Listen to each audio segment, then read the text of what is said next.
প্রিয় দর্শক, আমন্ত্রণ জানাচ্ছি এই দিন সেই সময় অনুষ্ঠান থেকে। এই দিন অর্থাৎ আজ 2013 সালের 4 মে আমরা ফিরে তাকাবো সেই সময়, অর্থাৎ 2005 সালের 4 মে তারিখের বিভিন্ন পত্রিকায় প্রকাশিত দুর্নীতি, খুন, ধর্ষণ, দ্রব্যমূল্যের ঊর্ধ্বগতি, যুদ্ধাপরাধীদেরকে পুনর্বাসন ও মুক্তিযুদ্ধের বিপক্ষ শক্তিকে রাষ্ট্র ক্ষমতায় বসিয়ে মুক্তিযুদ্ধের চেতনাকে ভুলণ্ঠিত করা এবং জঙ্গিবাদের ভয়াবহ দুঃসংবাদের প্রতিচিত্র। তখন রাষ্ট্র ক্ষমতায় ছিল মানবতা বিরোধী 71-এর যুদ্ধাপরাধী জামাত ইসলামের সাথে জোট বাঁধা 4 দলীয় বিএনপি জামাত জোট সরকার। প্রিয় দর্শক, আসুন আমরা দেখি সেই সময় প্রতিটি দৈনিক পত্রিকায় প্রকাশিত সেই ভয়াবহ দুঃসময়ের শিরোনামগুলি কি ছিল। 4 মে 2005, দৈনিক ইত্তেফাক, শ্যামলী ও মিরপুরে 2 ব্যক্তি খুন। প্রথম আলো, ঢাকায় সিএনজি স্টেশনের নামে বিএনপি নেতার জমি দখল। 11 জেলায় গৃহবধূ সহ 11 জন খুন। চুয়াডাঙ্গায় পুলিশ কনস্টেবলকে জবাই করে হত্যা। রাজশাহীতে ধর্ষণের শিকার স্কুল ছাত্রীর আত্মহত্যা। পরিবারের সদস্যদের হত্যার হুমকি দিচ্ছে সন্ত্রাসীরা। সিএনজি স্টেশনের মালিক সহ কুপিয়ে আহত 3। মিরপুরে হোটেলে জবাই ও শ্যামলীতে গুলি করে হত্যা। রাজশাহীতে 120 স্কুলের 11.5 কোটি টাকার দরপত্র ভাগাভাগি। সরকারের ক্ষতি 66 লাখ টাকা। যুগান্তর, উত্তরায় 77,000 টাকা ছিনতাই। শ্যামলীতে কেয়ারটেকারকে গুলি করে হত্যা। 5 জেলায় 5 খুন। কুমিল্লায় চাঁদা না পেয়ে ছাত্রলীগ নেতাকে কুপিয়ে হত্যা। ভোরের কাগজ, ফরিদগঞ্জের পল্লীতে সন্ত্রাসীরা গুড়িয়ে দিয়েছে একটি বাড়ি। আওয়ামী লীগ নেতা দুদু মিয়া র্যাবের ক্রসফায়ারে নিহত।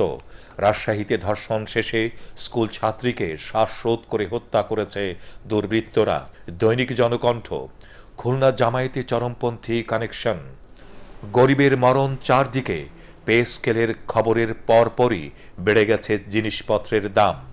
2005 4 মের পত্রিকার কাটিংগুলি আপনারা দেখেছেন এবং পরখ করে সেটা হয়তো কিছুটা পড়তে পেরেছেন। আপনি দেখেছেন র্যাবের দ্বারা দুধ মিয়া ক্রস ফায়ারে নিহত হয়েছে এবং কেরানীগঞ্জে সে ভাঙ্গা পিস্তল একদিকে আর তার লাশ একদিকে। আমরা যারা আওয়ামী লীগের কর্মী যারা ছিলাম ঢাকা শহরে, সমস্ত ওয়ার্ডের সভাপতি সেক্রেটারিদেরকে মামলা দিত।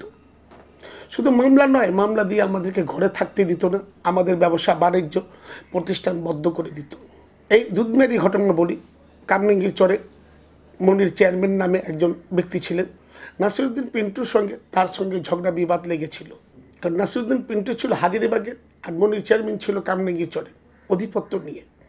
নাসিরউদ্দিন পিন্টু মনির চেয়ারম্যানকে হত্যা করতে গিয়ে সেখানে এক বিচারের মধ্যে মিজান হত্যা হয়ে গেছে, আর মনির চেয়ারম্যান 5-7টা গুলি খেয়ে সিএমএইচে মৃত্যুর সঙ্গে লড়াই করে আল্লাহর রহমতে সে বেঁচে গেছে। কিন্তু মিজান মারা যাওয়ার পর আমাদেরকে হত্যার মামলা দিল আমাকে, দুধ মিয়াকে এবং কামরাঙ্গীর হাজিরবাগ থানার সভাপতি হেদায়েতকে, তারা মিয়াকে। দুধ মিয়াকে সন্ত্রাসী ছিল, দুধ মিয়া একজন ব্যবসায়ী ছিল, দুধ মিয়ার বাড়িঘর আছে, দুধ মিয়ার ছেলে মেয়ে আছে। দুধ মিয়া তো কোনো সন্ত্রাসী খারাপ লোক ছিল না, সে ভালো লোক ছিল। একটা লোক বলুক যে দুধ মিয়া খারাপ লোক ছিল। এই বিএনপি ক্ষমতা থাকাকালীনে হেদায়েত মিয়া মারা গেল। আমার সঙ্গে যারাই আন্দোলন করছে বহু লোক হত্যা হয়েছে। কোনো কর্মী ঘুমাতে পারতো না লালবাগের, কামরাঙ্গীর চর, ঢাকা শহরের কোনো জায়গায় না।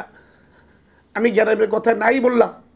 আমার বাবা 25শে জানুয়ারিতে মারা গেছে। ফি বছরের মতো আমি মৃত্যুবার্ষিকী পালন করি। 15 থেকে 20,000 লোক দাওয়াত দেই। 40টা গরু কাটা হয়েছে, 100-র উপরে বাবুর্চি এসেছে, রান্না বান্না করবে, সেটাও তিনি করতে দেয়নি, লুটপাট করেছে। 25শে জানুয়ারি 24শে জানুয়ারিতে আজব সমস্ত পত্রপত্রিকায় হেডলাইন্স হয়েছে। সর্বপ্রথমে এসে পুলিশ, বিএনপির পুলিশ এসে সর্বপ্রথমে এসে 144 জারি করলো, যেখানে করতে দিবেন। আর ভাই কেন করতে দিবেন না? পুলিশ কমিশনার, স্বয়ং পুলিশ কমিশনার আমাকে বললো যে আপনি এটা করতে পারবেন না। তারপর লালবাগ থানার ওসি এসে বললো করতে পারবেন না। কেন? তারপরে দেখি আমি মাঠে আমার সম্মুখে দেখি লুট, সমস্ত মালামাল সব লুটপাট করে নিয়ে গেল, করতে পারলাম না।